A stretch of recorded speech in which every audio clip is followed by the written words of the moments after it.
And welcome back. It is a beautiful Wednesday morning. This is Open Your Eyes. We're about to venture off into our first segment for the morning.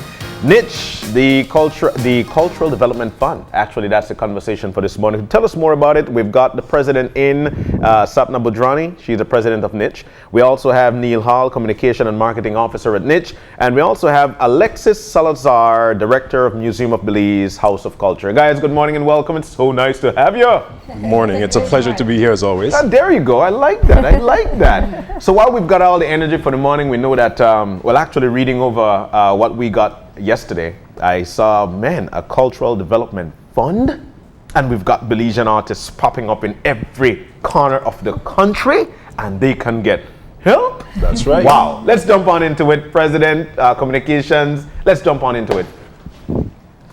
You start. Okay, so let's go, Mr. Salazar. The Cultural Development Fund came from the National Culture Policy.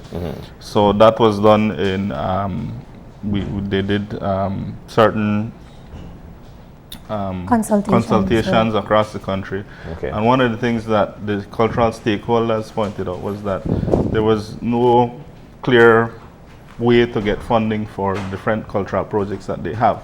So that was a need that the National Institute saw, and it wrote into the culture policy. Okay. And then so this is working that to fruition, where they have now a set place where they can come and seek funding from the National Institute. Which leads me to take a step back in terms of how we actually got to the fund. So now what I'm hearing is that you guys actually did consultation throughout the country. What was that like, sitting down with Belizeans and learning, giving them the ability to speak their mind?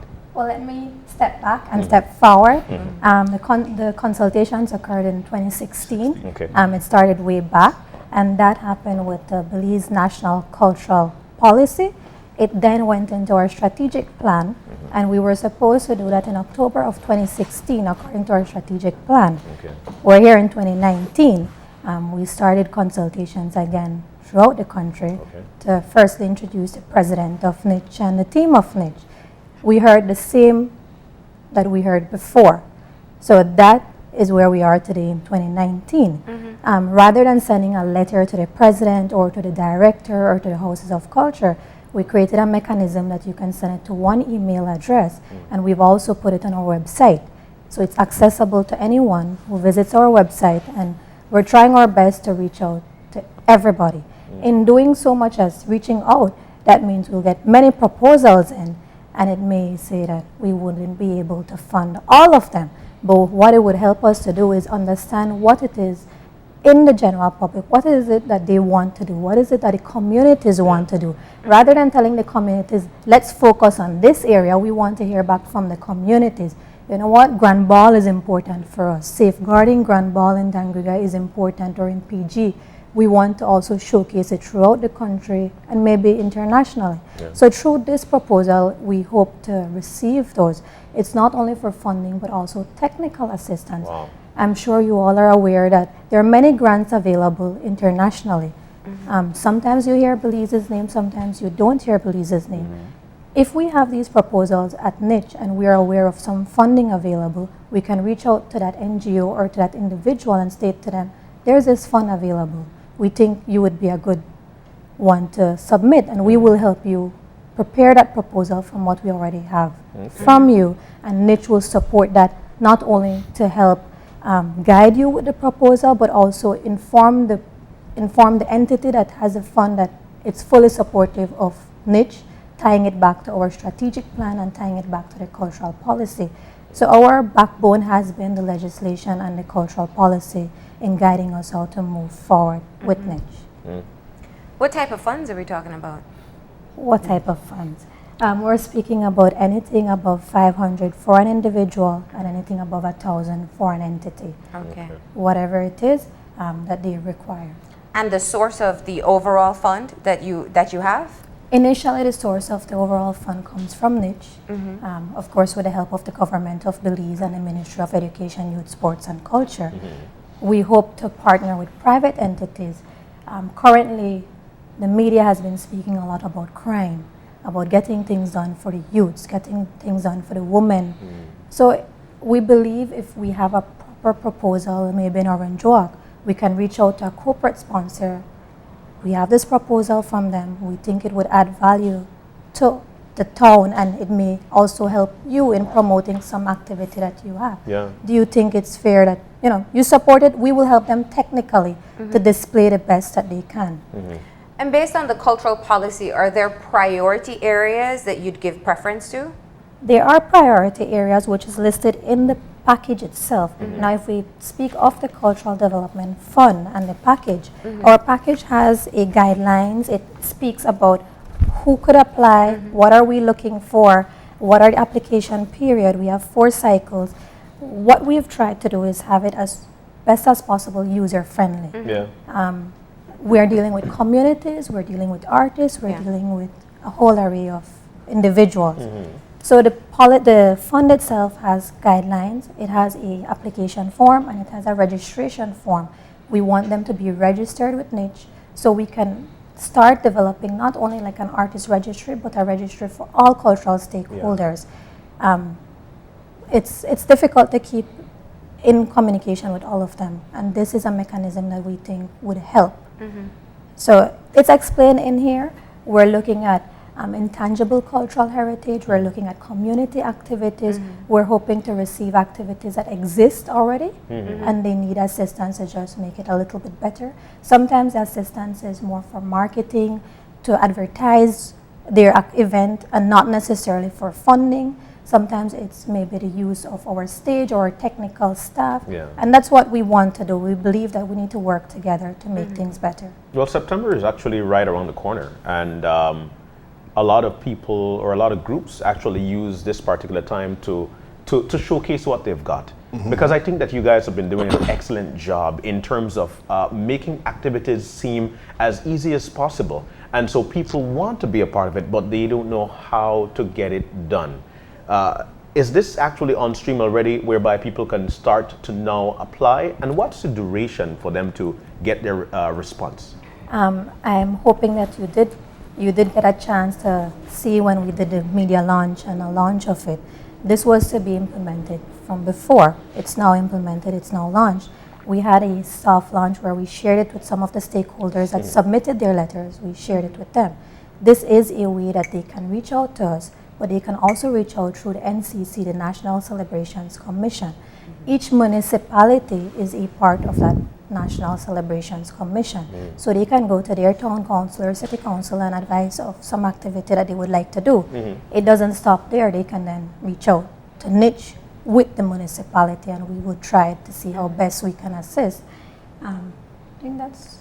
And based on the consultations, what were what was the interest that you were garnering across the country? Most of the interest, we noticed that with culture, usually things in Belize are top down. With culture, it's bottom up. So most of our cultural stakeholders are very boisterous about the things that they want to do. So the things that they are interested in vary from anything from teaching drumming to building drums to arts classes. So it varies. Culture is a wide field when you really look at it. So you have a number of different stakeholders, but they do have a relationship with the houses of culture. So we do know more or less what would be the need in each municipality. Now, there are a number of cultural groups that are a lot more active than others. You know, you think of the Garifuna Council, you think of the Creole Council, and they're very visible. If someone wants to apply, perhaps not as a part of either one of these entities, they still are eligible? As an individual. Okay. And are you also encouraging other cultures to kind of use this opportunity to perhaps get more visibility? Yes. Open to all Belizeans. We have actually been communicating with majority of the different entities or the cultural entities in reference to, you mentioned the Creole and the Garifuna Council. What we've been working on with the East Indian and the Indian community, trying to bring them together under one umbrella. BOPID is the ad hoc team. We're trying to get them registered and start that process and having them work together. In that approach, we've also taken it one step ahead in trying to get the embassy involved with it. Of course, it's a process, so it's not there where it should be, but anyone everyone could apply. And we have tried our best to be as easy to be accessed to all entities, and the way we thought is the best way to deal with that is through our houses of culture. Nice. You can reach out to NICH through the houses of culture. Yeah. They may not have all the answers, but that's the first step to getting to NICH. And they're going to be grants. Yes. All right, The which grant. means you don't have to pay it back. That's what I want to be clear on. But what about accountability? That's also one of the reasons why we have the fund, because it asks for you to set out the plan that you have, so that, I mean, there's a phrase, monkey not only one wife one time. Okay. And what you do with that is it allows you to then hold that person accountable for what they said that they would do, so that when they or their group returns, you get to say, look, last time you did this, this, and this. We need for you to finish that first. You didn't complete the final phase of what you said you would do. Also, it allows them to be better accountable for themselves, because they know that they have to be able to say, yes, I completed what I said I would do, and you got this, and we did this, and since then, this has happened as well. So it's almost like a credit history that you'd establish with these artists as well. So if you fulfill what you set out to do, you're more eligible next time around? Yes, and it also helps you be recognized, because we have been starting to discuss with Beltrade on cultural entrepreneurship. Now, it's good in discussions, but we do know one of the main issues is resource. How do we get financing? Our next step is to knock on the doors of DFC and the financial institutions to see how best can we help our artists, how best can we help our cultural stakeholders. Some of the banks have the cane farmer loans. It's suited for the cane farmers. Can we do something similar? Is it possible or is it not possible? Those discussions will start with time, but we need to have a record of all the artists, all individuals. Without having that facts together, it's difficult to go forward with it. Now, what's the classification of an artist in this case? What, I mean, you don't have to, is it singers and painters? That's what we're talking about? No, it's singers, painters, musicians, songwriters. I would even want to go that we would even have our artisans included in there as well. Producers, directors, television, researchers, everything. Journalists, maybe? Right? I'm sure they can find a way to slide in there. You know, I did heard from you, Madam President, that you did mention a part of the help would be even manpower from NICH, something to that extent. Technical assistance. Now, when I heard you say that, I remember now that in August there will be a Takari Fest down in Punta Gorda. Catch you, right? Yes. Wow. So there'll be a Takari Fest, and I'm sure that that folks will definitely want to reach out, because we would want to see more fests. Yes, we would want to see a lot of things happening across the country. But at the same time, the know it how is what we're looking forward to, because you go to these fests and then you come back and say, you never really to organize, this never happened, that never happened. But who do they reach out to? Can we get that kind of help? Can we source that kind of help from NICH? Yes. The Institute of Creative Arts, along with the Houses of Culture and the Museum of Belize, would be able to assist in that regard. So they can reach out to the Institute of Creative Arts or in whichever house of culture that's closest to them. They get to them, tell them, we want to have this fest. Can you guide us on what are the things that we need to look for? Initially, we want you to help us with a checklist, or let's brainstorm. And that's where the expertise of the Institute of Creative Arts would come to help you. They do an amazing job with Street Art Festival. It's not something that came up this year or right out of the box. It's years of preparation. Practice and growth. And what about disbursement across the country? Because clearly, Belize City may have a lot more interest than, let's say, Corozal. That wouldn't be the case. Like I mentioned, we have a House of Culture now in every municipality. And my coordinators, the coordinators of the HOCs are involved in culture. So everybody knows them. They know all the cultural stakeholders. So they know exactly who is working within the community. So they're like the feelers for NICH. So the first person that they would go to, the cultural stakeholders, would be the people from the House of Culture. So what we've received so far, what I've received so far are mainly from the Houses of Culture and not necessarily from Belize City. So Oh, good. there are a lot of applications from all over the So country. there is a lot of interest Yes. beyond. Okay. And then, you know, I think people looking at it may start to think, well, does my idea qualify or not? Give me examples of things that would be applicable in terms of being able to submit for a grant. One of the reasons I prefer not to answer some of these questions in that manner is that we don't want to limit your creativity. And we believe that if you put limitations, then you change your mind and you don't help them being creative. So rather than asking us, you know, what could, because if you have an idea for a book, if you have an idea to do a festival, if you have an idea to do something, you can first reach out to the House of Culture. This is our initial idea. What do you think about it, and help us with it? And maybe you would realize it's not only you that have that idea, and instead of you one taking on that task, it's a group of you coming together to take that task on. So sometimes when we put these restrictions, we limit the mind of creativity. But there has to be a Definitely. process in selecting them. So there will be things that will discount you from the very start. It's not applicable. Yes. So what's the criteria? Or who The will be criteria, selecting? the criteria, like I set out, mentioned, is yeah. in page 2 and page 3 of the Cultural Development Fund. So it refers to, like I mentioned earlier, intangible cultural heritage. It's Okay. living heritage, something to do with your culture, something to do with your community.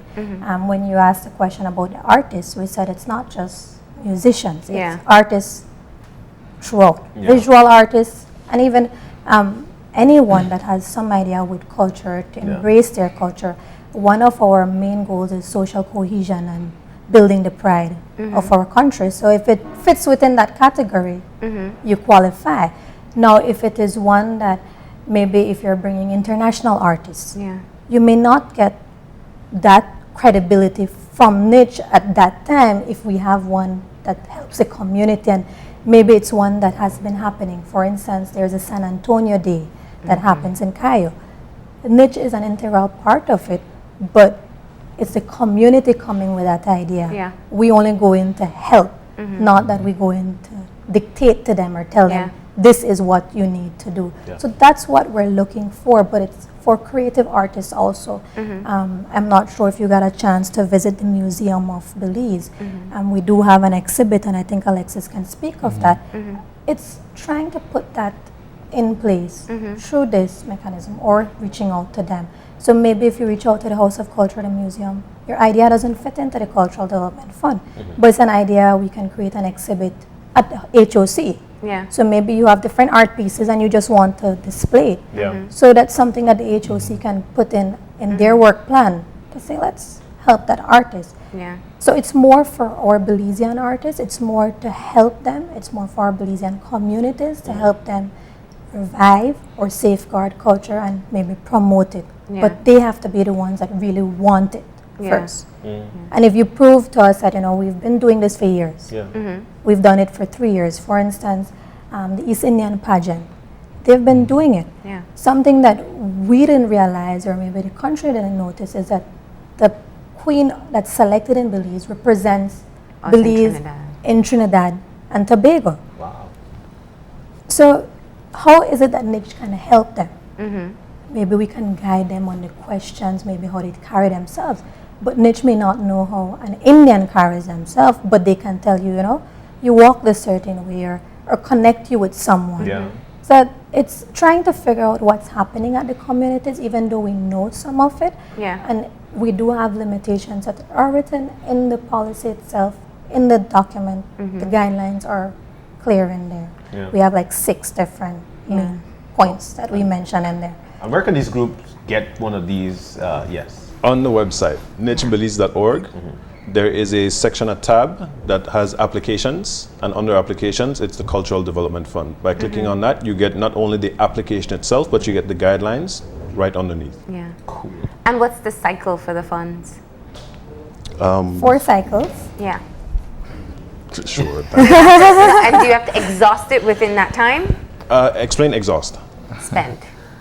What, No. what the No, cycle, the recipient doesn't have to spend everything within a specific cycle. yeah. what the cycles help to do is, if you know you have an event a year from now, don't apply 2 weeks before for funding. Exactly. Or one day Or before. one day Yes, before. yes. So it's a time period where we help you then to prepare for long in advance, so that when you actually do have the event, you have the funding for it. So, Okay. So, for example, we're currently looking for cycle 2, which will be August 30th, 2019. And this will be for people or teams that are looking for technical and financial assistance for the periods from October to December 2019. Okay. The next will be cycle 3, November 29th, and that's for January to March. Okay. And then from there, cycle 4, February 28th, and that's June of 2020. Okay. Cycle 1. Well, cycle 1, June 28th, 2019, and that's from May week, to September. So yes, right around the corner. All right. And to answer the question, if you apply, it doesn't, if you're not selected in cycle 1, that does not disqualify your application.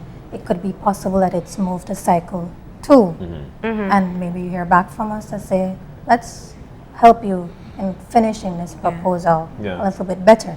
But it's not the committee that selects, it's more the HOCs that we would get back to and tell them, we think you need to help these individuals, can you please contact them?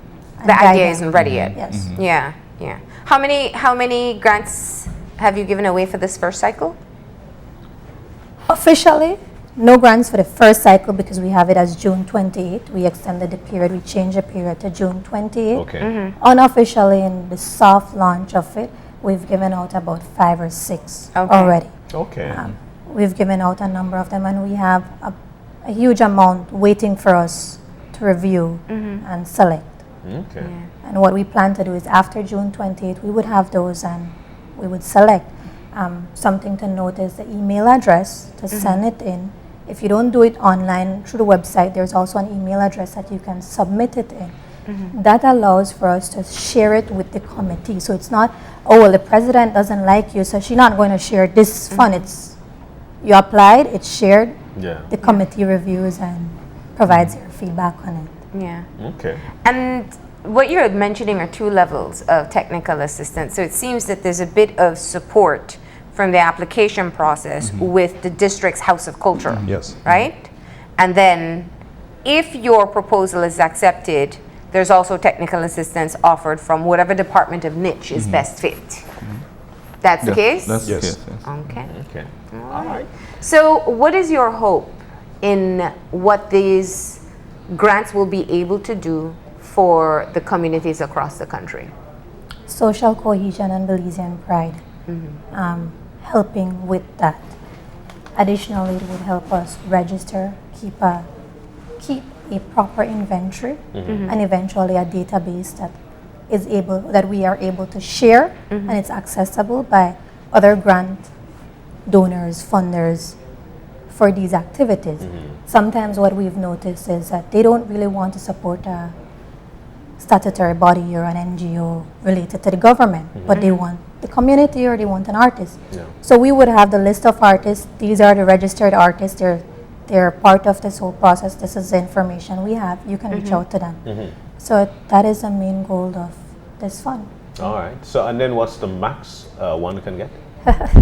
Now, I'm saying this. I'll tell you why, because it came to mind again that there are a lot of people who are out there who are trying to make a living by just playing a keyboard, sound from a keyboard, and just entertaining people. And we see this a lot in Placencia, in San Pedro, but they need an equipment. Would they be eligible to get the grant because they need an equipment? It's actually making a living. It is making a living and it's helping sustainable development. So it would qualify for it. Whether it would be accepted or not, it's dependent on all that's been submitted because it's like a selection process that we were unable to say, well, these were the ones that we selected this time. What we noticed in the soft launch is that the communities were very active and they started preparing their ones. So we were able to say, okay, well, this one is going to get the fund. We need to support this initiative. Okay. So there is not a straightforward answer towards that.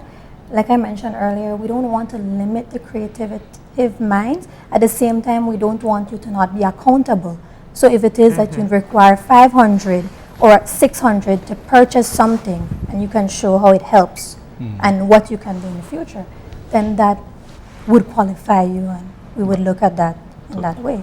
To give you an example, if you approach the fund and say, you know what, I need a keyboard to play music, I would probably suggest, if I buy you 2 keyboards, how many classes can you do at the House of Culture? Yeah. Yeah. What type of music? Wouldn't that matter if it's a cultural fund? Yeah, well, music.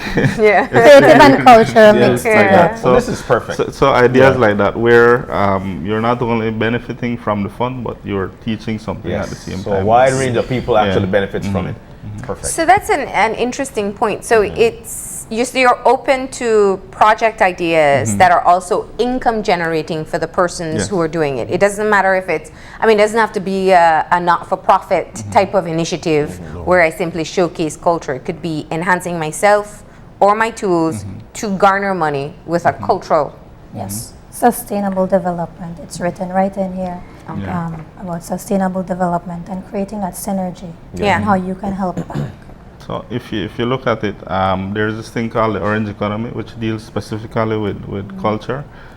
So a lot of that, people developing their own finances, the start of it is microfinancing. How do they get the funds to start up that, the traditional, getting a sewing machine to sew traditional garments and then selling it. Yeah. So this one then seeks to also is geared toward that, where you have a lot of creative economies, as they're called, but they need that source funding. So the Cultural Development Fund would also assist in that with, I don't know how we would put a number to it, because I'm not sure how statistics deals with people who work in cultural industries. But the main thing with Orange Economies is access to funding or microfunding from banks, which is something that we're looking So into. long term, you're looking to synchronize with some other funding agency so that they can have access to larger funds, more money, right? And in the meantime, some of the technical assistance, you'd mentioned some collaboration with Beltrade. Yes. So they're a partner on this, or? They haven't been a partner. We cannot say that they're a partner on this, but they have been a partner in speaking about cultural entrepreneurship and helping the culture stakeholders to think entrepreneurship. We believe that is something that we need their assistance with, so we can stick to culture and they speak about entrepreneurship. So we have started our discussions and we have already started working on it. We will be formalizing that in the near future. All right, so that website? That is nichbelize.org, and it's right under the applications tab, Cultural Development Fund. And the email address is bcdf, that's B as in Bravo, C as in Charlie, D as in Delta, F as in Foxtrot, @nichbelize.org. All right. Thank you. And I think a key reminder is that if you don't make it through one of the cycles, you can reapply or your application may be considered in the next. I think this is a great way really to see more movement within the communities of what are grassroots type projects, and we wish you the best of luck. Thank you very much. Thank you for your time. All right, we're going to go ahead and take a break. And when we come back, we'll be talking to the KHMH Workers Union. So stay tuned.